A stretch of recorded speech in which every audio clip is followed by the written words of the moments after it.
বিসমিল্লাহির রহমানির রহিম।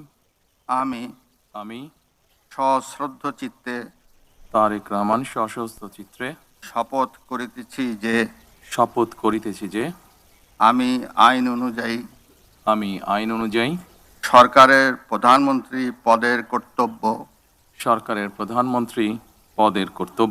বিশ্বস্ততার সহিত পালন করিব।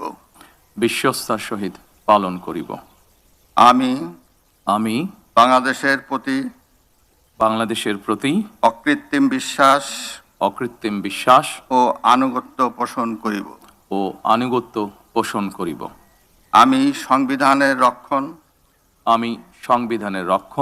সমর্থন ও নিরাপত্তা বিধান করিব।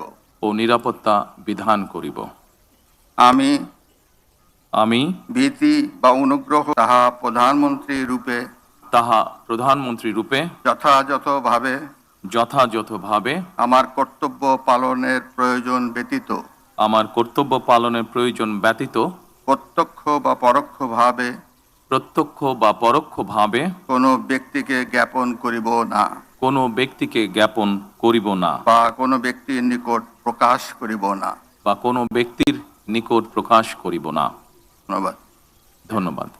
মাননীয় প্রধানমন্ত্রীকে পদের শপথ ও গোপনীয়তার শপথ স্বাক্ষর করার জন্য এবং স্বাক্ষর শেষে নির্ধারিত আসন গ্রহণ করার জন্য বিনীত অনুরোধ জানাচ্ছি।